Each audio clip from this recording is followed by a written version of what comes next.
Let's start new topic. It is matrix multiplication. सबसे important topic है. अभी तक हमने जितने भी टॉपिक किए ना, सबसे बेस्ट टॉपिक यही है, मैट्रिक्स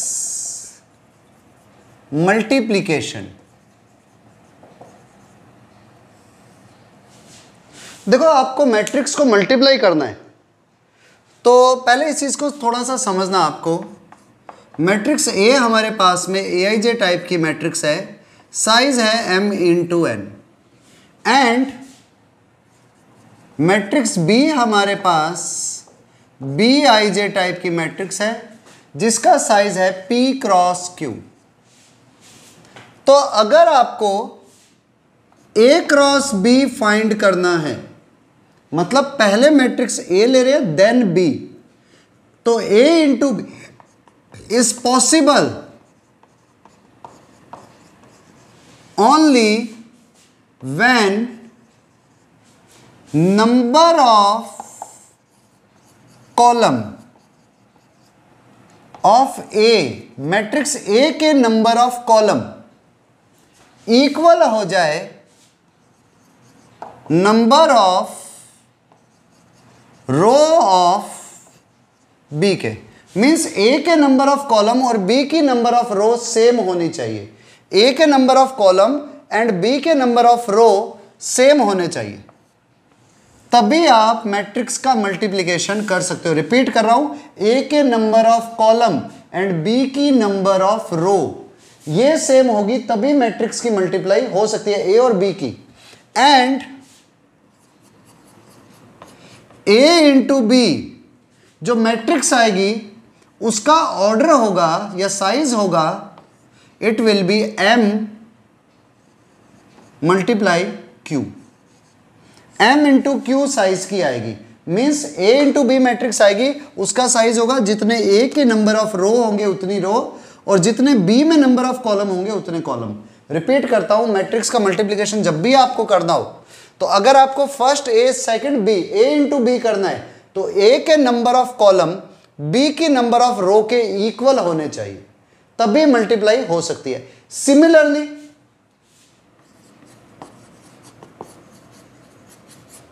अगर आपको B इंटू A करना है तो B into A is possible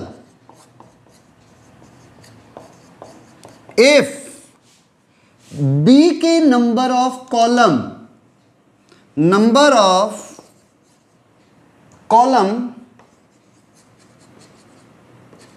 of B equal हो number of row of A. Means आपको B इंटू A करना है तो B के कॉलम देखने और A की रो देखनी है. अगर ये सेम है तो ही मल्टीप्लाई हो सकता है. And B cross A matrix का साइज आएगा B की नंबर ऑफ रो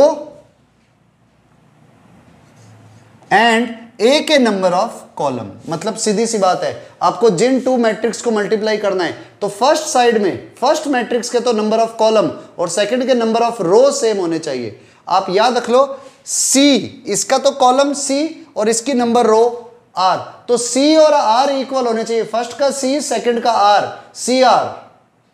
CR होना चाहिए, तभी पॉसिबल है. फर्स्ट का C सेकंड का R, CR याद रख लो बस, तभी आपके मैट्रिक्स A और B का मल्टीप्लिकेशन पॉसिबल होगा. और ऐसे B और A में B का C A का R ये मल्टीप्लाई होना चाहिए. अब जो बचे हुए रह गए, A का नंबर ऑफ रो और B की नंबर ऑफ कॉलम साइज होगा उसका. ठीक है, आप लिख लो, एक एग्जांपल से समझाते हैं फिर इसे. नाउ एक एग्जांपल लेते हैं मैट्रिक्स के मल्टीप्लिकेशन का. A मैट्रिक्स मेरे पास है, पहले सिंपल से ले लेता हूं, 2 4 1 3 0 3. एंड B मैट्रिक्स है 4 2 1 5 2 3. और मुझसे कहा गया कि matrix A into B and B into A दोनों फाइंड कर दिए. मैट्रिक्स A और B का मल्टीप्लाई और B और A का भी मल्टीप्लाई आपको निकालना है. तो बड़ा सिंपल सा रूल. सबसे पहले मैंने A का साइज देखा 2/3 की है एंड B का साइज देखा 3/2 की है. तो मैंने कहा ओके, ए इंटू बी जब फाइंड करना है, पहले ए मैट्रिक्स लिख लो, 2 4 1 3 0 3 मल्टीप्लाई 4 2 1 5 2 3। इसको बहुत ध्यान से समझना, लोग मैक्सिमम लोग मिस्टेक्स कर देते हैं इसमें। इसका साइज है 2/3, इसका साइज है 3/2। तो ये नंबर दोनों में सेम है, ए की नंबर ऑफ कॉलम, ए का सी और बी का आर, सी आर सेम है। तो अब जो न्यू मैट्रिक्स आएगी वो मल्टीप्लिकेशन मतलब पॉसिबल है। अब करोगे कैसे मल्टीप्लाई, ये चीज समझनी जरूरी है। आपका वर्क कैसे होगा, सबसे पहले फर्स्ट रो की फर्स्ट कॉलम से मल्टीप्लाई कर देना, फर्स्ट रो की फर्स्ट कॉलम से, रो 1 इसका C1। और जब मल्टीप्लाई करोगे तो याद रखना फर्स्ट एलिमेंट की फर्स्ट एलिमेंट से मल्टीप्लाई होगी, मींस फर्स्ट रो की फर्स्ट कॉलम से एंड फर्स्ट एलिमेंट की फर्स्ट एलिमेंट से। तो 2 × 4 प्लस सेकंड एलिमेंट की सेकंड से 4 × 1 प्लस थर्ड एलिमेंट की थर्ड से 1 × 2। ये मैट्रिक्स की मल्टीप्लिकेशन हुई, फर्स्ट रो की फर्स्ट कॉलम से, फर्स्ट रो की फर्स्ट कॉलम से, और उसमें भी फर्स्ट एलिमेंट की फर्स्ट से, सेकंड की सेकंड से, थर्ड की थर्ड से। ये हमारे पास सिर्फ फर्स्ट एलिमेंट आया है। अब फर्स्ट रो की सेकंड कॉलम से मल्टीप्लाई करो।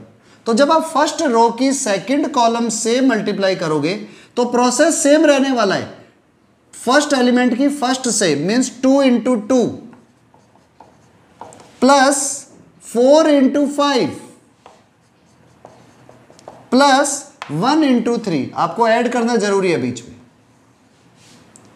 यहां पर भी सेम रिजल्ट, 3 × 4। अब जब तक आप फर्स्ट रो की मल्टीप्लाई कर रहे हो, सारे एलिमेंट फर्स्ट रो में आ रहे हैं।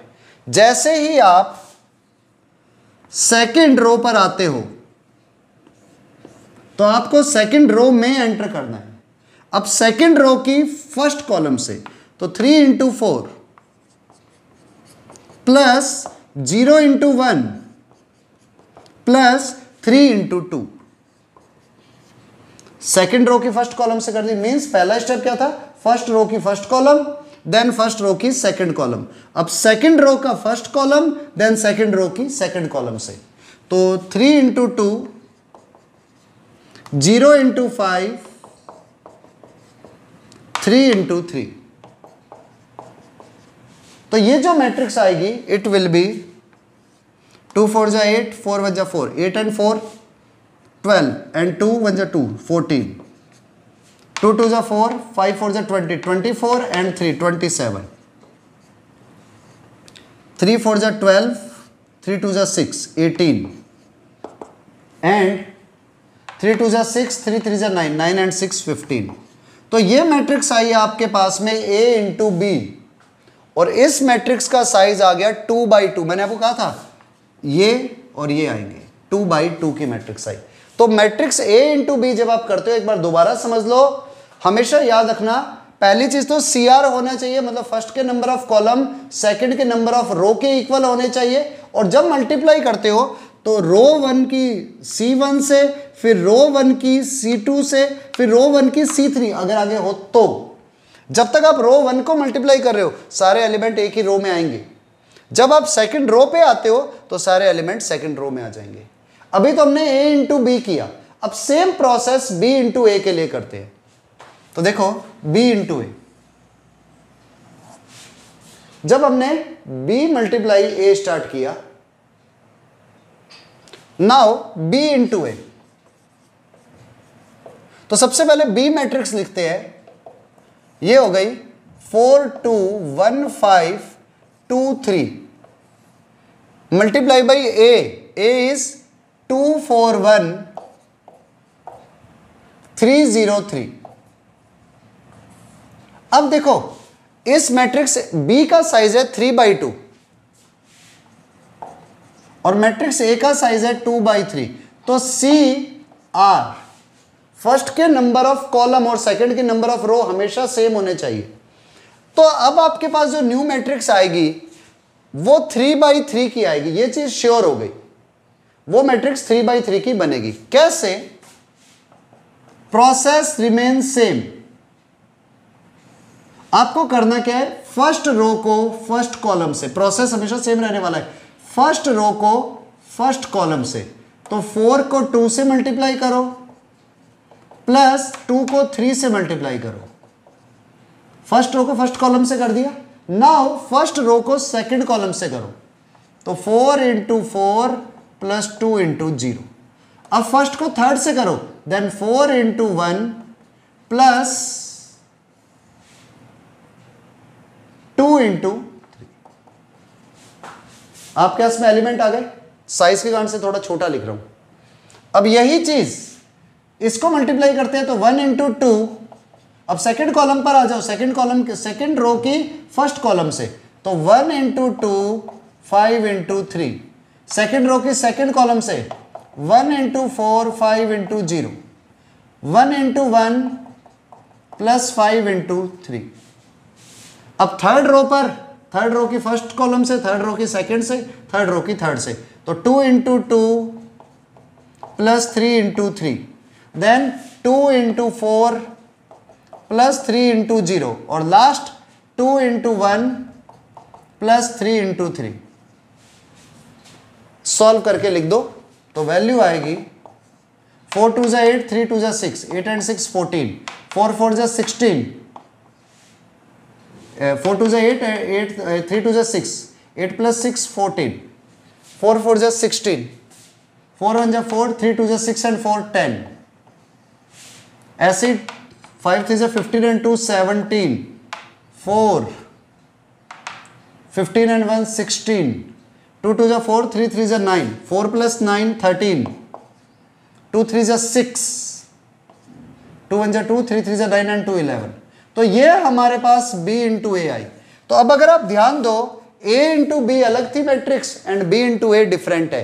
A इंटू बी 2/2 की आ रही है, B इंटू ए 3/3 की मैट्रिक्स है। So A cross B and B cross A are not equal. ठीक है, नोट डाउन। अच्छा, एक मिस्टेक हो गई है यहां पर। जब हम इसको इससे मल्टीप्लाई करेंगे तो 2 इंटू 4 होगा, सो इट विल बी 2 4 जा 8। तो हमारा ये नंबर रॉन्ग हो गया था। ठीक है, कैलकुलेशन मिस्टेक हो सकती है। ओके, नोट कर लो। यस, अब एक क्वेश्चन आप लोग खुद ट्राई करो। मैट्रिक्स में आपको दे रहा हूं, सेम टाइप का ये क्वेश्चन है। इस बार नेगेटिव नंबर भी डाल देते हैं मैट्रिक्स में। ए मैट्रिक्स है हमारे पास 2 3 4 -1 2 -5 एंड बी मैट्रिक्स है 1 2 3 -4 5 6, जिसमें 5 को भी नेगेटिव ले लेते हैं। तो ये मैट्रिक्स हमारे पास में 2/3 की है एंड नेक्स्ट मैट्रिक्स 3/2 की है। करना, कैलकुलेशन मिस्टेक हो सकती है, तो इसलिए ध्यान से करना इसे। तो देखो, अब हम करते हैं इसे, मैट्रिक्स A इंटू बी कर रहा हूं मैं। सो A matrix is 2 3 4 -1 2 -5 multiply by B 1 2 3 -4 -5 and 6। अब जैसे ही मल्टीप्लाई करोगे फर्स्ट रो की फर्स्ट कॉलम से होगी। अब मैं डायरेक्ट करूंगा, अब मैं वो लिखूंगा नहीं 2 इंटू 1। ठीक है, 2 1 जा 2 प्लस 3 3 जा 9 प्लस 4 5 जा 20, जो माइनस का 20 हो गया। फर्स्ट रो की सेकंड कॉलम से 2 2 जा 4, 3 4 जा 12, 4 6 जा 24। एंड सेकंड रो पे आ जाओ, सेकंड रो की फर्स्ट कॉलम से -1 इंटू 1 -1, 2 इंटू 3 6, -5 इंटू -5 प्लस का 25, देन -1 इंटू 2 सेकेंड रो की सेकेंड कॉलम से -2, 2 इंटू -4 -6, -5 इंटू 6 -30। तो आपके पास में वैल्यू आ गई। चेक कर लेते कोई मिस्टेक तो नहीं है। -1 इंटू 2 -4 इंटू 2 -8, सॉरी -8। तो वैल्यू आ गई 9 and 2 11 -20, 11 - 20 is -9। Next 4 + 24, 24 and 4 28, 28 - 12 it is equal to 16. Then 25 and 6 में से 1 माइनस हुए 5, 25 plus 5 30 and last one minus 40. तो it is equal to a into B, जिसका साइज आया 2/2. Now next b into A. Answer match कर लेना, आई थिंक आपके राइट ही आए होंगे. तो पहले B matrix 1 2 3 minus 4 minus 5 6 multiply by 2 3 4 minus 1 2 and minus 5. Solve करते हैं b into A.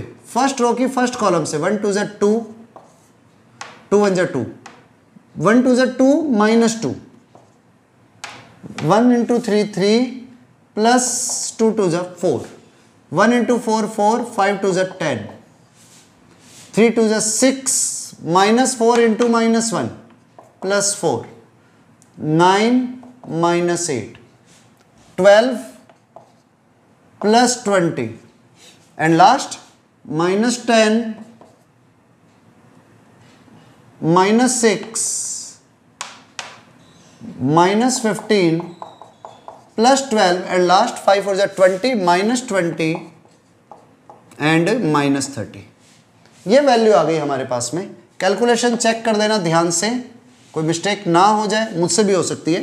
2 minus 2 0, 3 plus 4 7, 4 minus 10 it is equal to minus 6, 6 plus 4 10, 9 minus 8 1, 12 plus 20 32, minus 10 minus 6 minus 16, minus 15 plus 12 minus 3 and minus 50.